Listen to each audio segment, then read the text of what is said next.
इन्होंने मेरी सलाहियत मुझे इस्तेमाल नहीं करने दिया। खुद की औलाद के लिए क्या क्या करेगा भाई। नेता बनाया गया, 2.5 साल इनके पास गाड़ी थी, 2.5 साल इनके पास ऑफिस था, 2.5 साल इनके पास चपरासी था। इन्होंने हमारे वार्ड के लिए क्या किया? इसकी गवाह आप फलस्तीन से ले सकते हैं, जहां पर मासूम बच्चे पानी के लिए तरस रहे हैं, जिसकी माँ पानी लाने के लिए जाती है और वो बच्चा आए तक दम तोड़ देता है, लेकिन उसके बाद वो कहती है अल्लाह अकबर, कि मेरा अल्लाह बड़ा है। अल्लाह को शायद यही मंजूर था। हम वो कौम है, हम बिकने वाली कौम नहीं है। मोहतरम बुजुर्गों, दोस्तों, इनको इल्म नहीं है, इनको मजहब इस्लाम का इल्म नहीं है, इनको दीनी इल्म नहीं है, इसरी इल्म नहीं है, इनको इल्म नाम की कोई चीज नहीं है। इनके छाती चिरे तो अलिफ नहीं है। लिहाजा मैं इनसे अदबन गुजारिश करता हूँ कि ये मजलिस पे तनकीद ना करें। आओ वार्ड की बात करें। 35 साल 40 साल तुमने इस वार्ड पर राजकरण किया। आप बताइए, मैं भी पूछना चाहता हूँ और आप भी पूछिए। आप जब महापौर नहीं थे, आप पहली बार जब इलेक्शन लड़े, तो मैं तुम्हारा उस्ताद हूँ, मैं उस्ताद, और उस्ताद का दर्जा बाप का दर्जा होता है। अगर बाप को धोखा जो लोग दे सकते हैं, वो उस्ताद को भी धोखा दे सकते हैं। मैं तुम्हारा उस्ताद हूँ। तुम आओ इस मस्जिद में बैठ कर बात करेंगे। क्या तुम वहाँ पर लकड़ी नहीं फोड़ रहे थे? लाने वाला अब्दुल रशीद था तुमको। मैंने ये देखा कि यहाँ पर जुल्म हो रहा है और मेरी ताकत कम पड़ रही है। मैंने कहा किंग नहीं बन सकते तो इंशाल्लाह किंग मेकर बनकर दिखाऊंगा, लेकिन तुमने उसको भी धोखा दिया, बताइए क्या मैं आपका उस्ताद नहीं हूँ? तालीम देने वाला भी उस्ताद होता है। अगर किसी ने मुझे एक भी जिंदगी जीने का तरीका सिखाया तो मैं उसे उसका अपना उस्ताद मानता हूँ। जब तुमको मैंने यहाँ पर लाने के बाद तुमको यही उस्ताद मकबूल सलीम साहब तुम्हारे उस्ताद थे।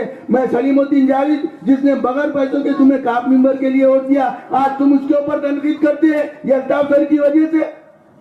मोहतरम बुजुर्गों, दोस्तों, 35 साल के अरसे में मैं इनकी हर चीज से वाकिफ हूँ। इनकी औलाद इनसे वाकिफ नहीं, ये अब्दुल रशीद इनसे वाकिफ है। इन्होंने कितने काले धंधे किए, क्या क्या किए, मैं एक एक लफ्ज आपको सबूत के साथ इंशाअल्लाह सबूत के साथ दे सकता हूँ। और मैं आमने सामने बैठने के लिए तैयार हूँ, हर सवाल का जवाब देने के लिए तैयार हूँ। जिस तरह तुमने मेरी सलाहियत को इस्तेमाल करने नहीं दिया, खुदा गवाह है, मैं रात में रोता हूँ कि मेरी सलाहियत का इस्तेमाल नहीं करने दिया। ये छोटे छोटे मासूम गरीबों के बच्चे जब डेनिज के पानी में खेलते हैं, जब वो बीमार होते हैं, उसका जवाबदार हम हैं, हम, क्योंकि तुमने हमको चुनकर दिया।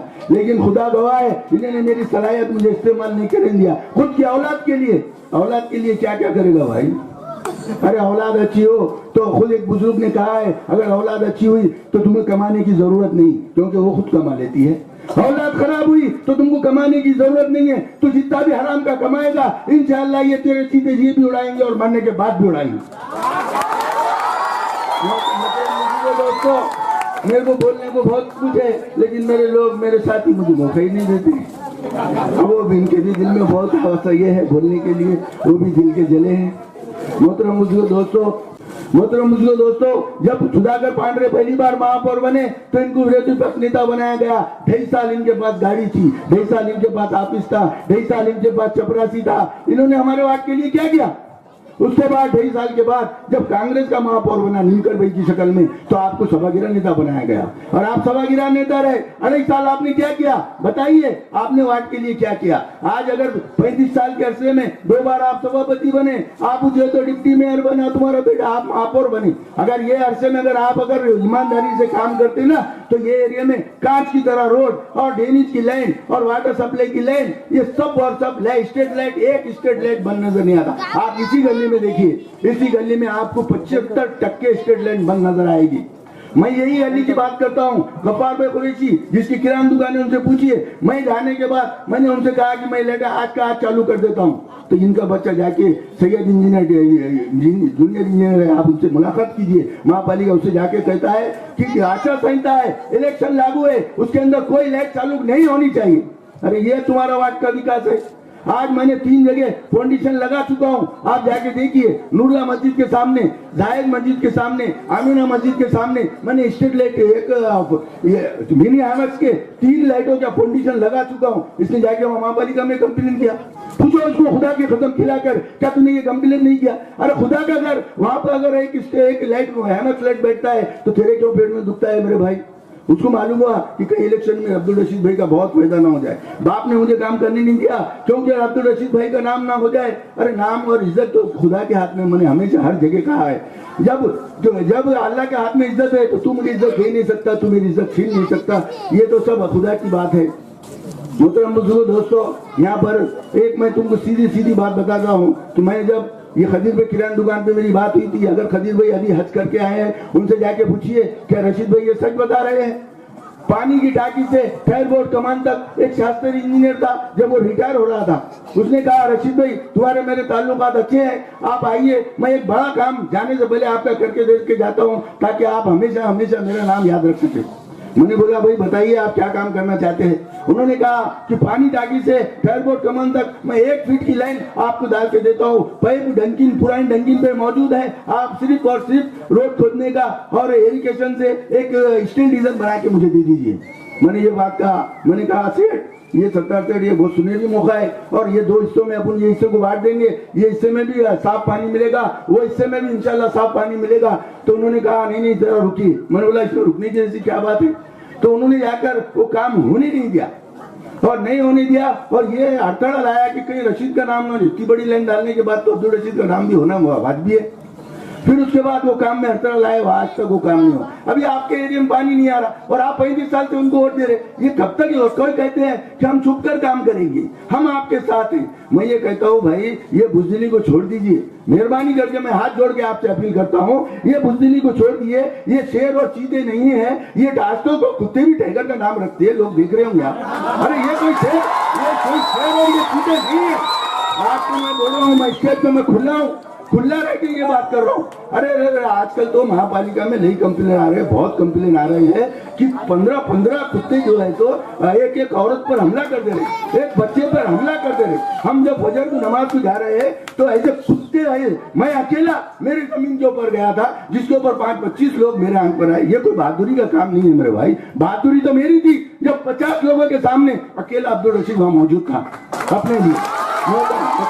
दोस्तों ये वक्त है, हालात है, आप फैसला कीजिए, आपको डरने की जरूरत नहीं है। हम तो मेहनत कश लोग हैं, मेहनत करके खाते हैं, कोई हमारा घर नहीं चलाता। ये एरिया का मुझे मालूम है, ये एरिया में घरकुल नहीं होने दिया गया। आज हकीम भाई बेकरी वाले से पूछिए, आज वो मेरे हक में नहीं होंगे मुझे नहीं मालूम, लेकिन हकीम भाई बेकरी वाले के घर पे जब मैं गया था तो उन्होंने कहा रशीद भाई मेरे को मेरा घर को 4 घरकुल में बनाना है, उनके 3-4 बच्चे हैं। मैंने बोला हकीम भाई ये घर में अब्दुल रशीद तुमको बना कर देगा, लेकिन उसमें हड़ताल लगाया गया। उसको कहा गया कि ये फ्लैट जोन है। मैंने कहा फ्लैट जोन की भी स्कीम है, फ्लैट जोन के अंदर तुमको हेड बढ़ा के लेना है सिर्फ, ये सब मुझे मालूम है। महानगर पालिका के अंदर कितने हेड है, महापालिका में क्या काम हो सकता है। मोहतरम बुजुर्गों, दोस्तों, ये वो कांग्रेस है जिसका हमको साथ मैंने क्यों छोड़ा।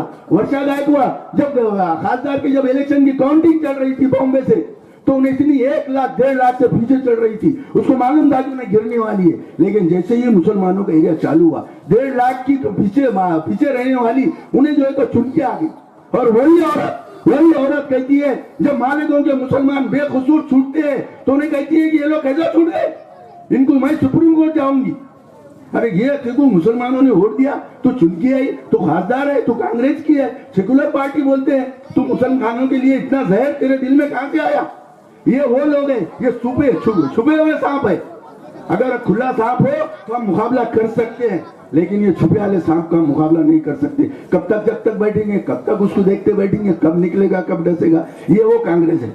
मैंने कांग्रेस के दौर में हर मुसलमान का नुकसान होते हुए देखा है, लेकिन आज अपन को जागने की जरूरत है। मैंने हमेशा हर स्टेज पे कह रहा हूँ, ये 5 साल का मौका मुझे दो। ये मेरे साथी है, मेरे साथी खाना लगाकर काम करने वाले हैं, इनमें जज्बा है और मेरा तजुर्बा है। इंशाअल्लाह अगर 40 साल का काम 5 साल में अगर मैंने नहीं करके बताया तो इंशाअल्लाह आने वाले इलेक्शन में मैं कभी इस एरिया से नहीं खड़ा रहूंगा। मोहतरम बुजुर्गों, दोस्तों, एक बार खुदा के वास्ते मेरा और मेरे साथियों का साथ दो। इंशाअल्लाह मैं यहाँ की पूरी तफसील आपको बताऊंगा, ये हरामखोरों ने किस तरह हरामखोरी करके किस तरह से ये खाया। मैं तुम्हारा 2-3 चीजें बताता हूँ सिर्फ आखिरी टाइम में। मेरे बाजू उसका एक बिल्डिंग बनी जा रही है 6-7 मंजिला, आप जाइए वहां से उसकी रजिस्ट्री देखिए, रजिस्ट्री कितने पे है और बांधकाम कितने पे हो रहा है। अगर वो बांधकाम सही है, रजिस्ट्री के मुताबिक है, तो आप आके मेरे कान को खड़ा लगाइए, मेरी कानर पकड़िए, आप भी चालू काम में जाकर देखिए। कितना गरीबों पर और कितना मजलूमों पर जुल्म हो रहा है। वो रोड एक ऑटो वाला बोलता है मैं अपाहिज हूँ, मैं मजबूर हूँ, मुझे जाने के लिए रास्ता नहीं है। आप ऐसा मत कीजिए, इधर से भी 5 फीट, इधर से भी 5 फीट, उधर से भी 10 फीट, जगह कितनी है, आप बांधकाम कितने पे कर रहे हैं। आप जो है तो सत्ता का कितना फायदा उठाएंगे, खुदा के पास जाकर जवाब देना है, खबर में जाना है, हर एक ईंच का जवाब होगा इंशाअल्लाह ताला। मोहतरम बुजुर्गों दोस्तों, मैं हर चीज बताता हूँ आपको। उसका जो घर है, वो घर भी बिलाल नगर का जो घर है, आज 4 बंगले बनने जा रहे हैं। अरे वो तो फिरौन को अल्लाह ताला ने जन्नत भी बनाने का मौका दिया, लेकिन अंदर कदम रखने का मौका नहीं दिया। ये अल्लाह के खुदा की खुदरत है।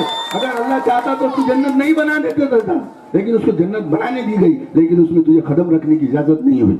मोहतरम बुजुर्गों दोस्तों, अभी हालात बहुत संजीदा है। ये लोगों का जुल्म बढ़ता जा रहा है। अगर यही हाल रहा, बाप की 40 साल, बेटे की 40 साल, हजरत उमर रज़ी अल्लाह अन्हु को जब कहा खिलाफत छोड़ने की बारी आई, उन्होंने अपने बेटे को तरजीह नहीं दी। उन्होंने कहा नहीं, मेरे साहबा में से चुनिए। लेकिन ये लोग ऐसे, बाप ने 40 साल को किया, अब बेटा 40 साल। मैं आपसे मेहरबान करके मैं आपसे गुजारिश करने आया हूँ कि मेरे दोस्तों, मोहतरम बुजुर्गों दोस्तों, बाप की गुलामी से भी निजात दीजिए और ये बेटे की भी गुलामी से निजात दीजिए। ये पाप को, मैंने बाप नहीं कहता, मैं इसे पाप कहता हूँ, ये पाप को भी खत्म कीजिए और इस बेटे को भी खत्म कीजिए। और आने वाले वक्तों में आप मेहरबानी करके 4 भी पतंग पर मोड़ लगाकर भारी अक्षरे से कामयाब कीजिए और इनकी जगह बताइए। इनकी जमानत जब्त हो जानी चाहिए और इनकी जगह बताइए, आइंदा ये लोग हम में नहीं आ सके।